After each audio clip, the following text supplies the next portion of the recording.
Okay, so this video is about how to solve systems of equations by substitution.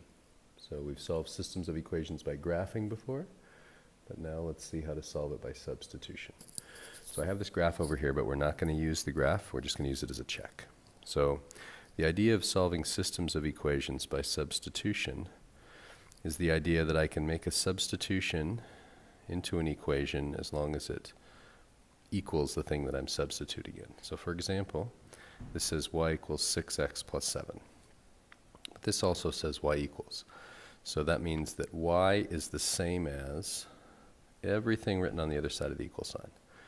So it means that I could take 8x plus 9 and I could put it in place of y in the other equation because y is 8x plus 9. So that's the substitution.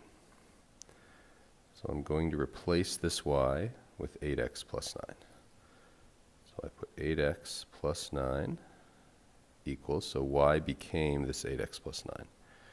And this side stays the same, 6x plus 7.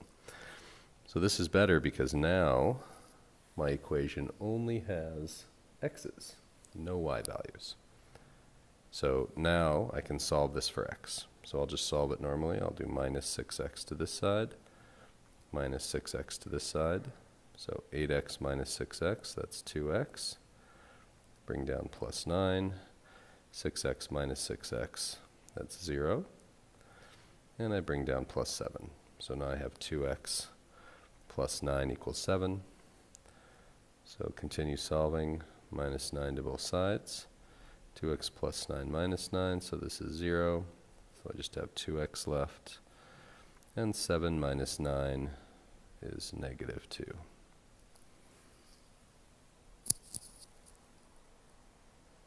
Scoot that over a little bit.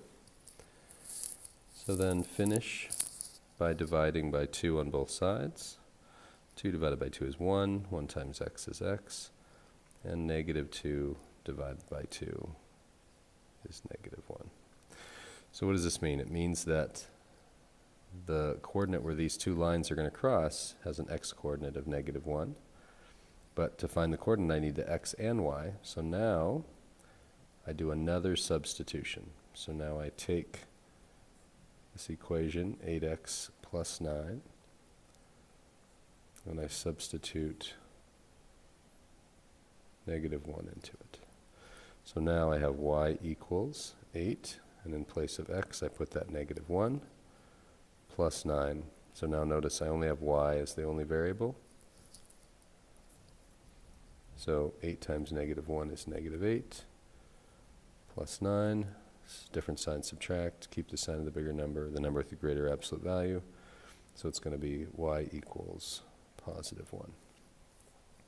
So that means that the point where these lines intersect will be the point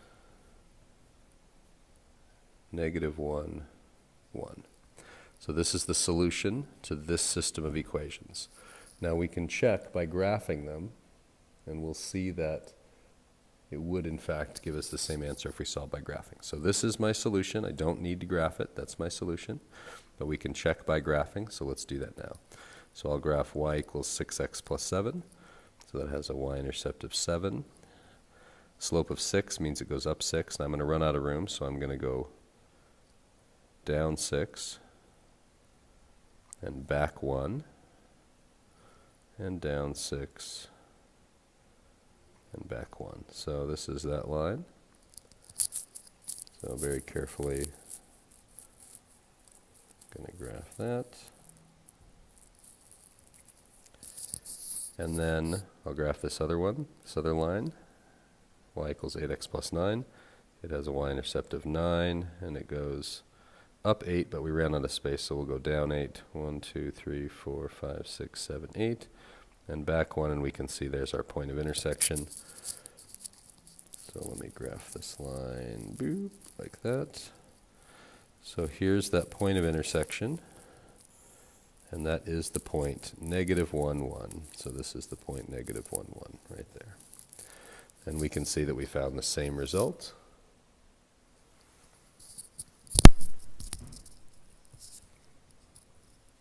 So let's do one more example.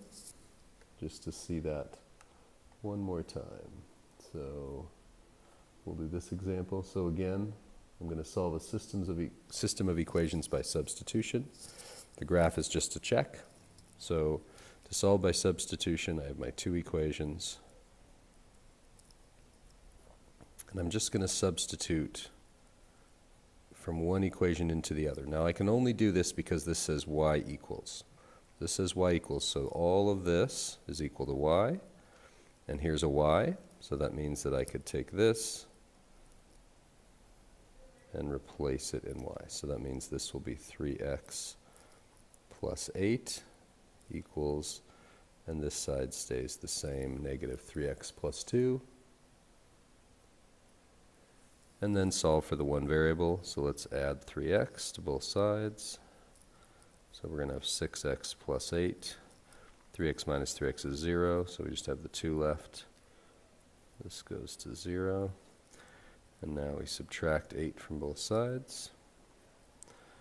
So this side we just have 6x. This side is equal to negative 6. And finish, divide by 6. So x equals negative 1. That means the x-coordinate of my solution is negative 1. So that negative 1 for x can get substituted into the other equation. So that's one component of my solution. So this negative 1 is going to go here. So this is the second substitution. So with substitution, you do two substitutions. So in place of x, I plug in negative 1. Make sure you remember you can always pause the video if you need a little more time when you're filling this out. 3 times negative 1 is negative 3 plus 8.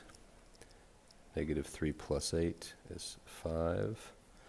So the coordinate of my solution is negative 1, 5. Right? This is my x from there. This is my y coordinate. So that means that if I graph those two lines, and I'll do that in just a sec, if I graph these two lines, they'll cross at negative 1, 5. So now let me graph them. This first one has a y-intercept of 2 and a slope of negative 3, meaning it goes down 3 and 1 to the right, down 3, 1 to the right, down 3, 1 to the right. And we can do that in reverse a little bit to have a good line here. So that's that line.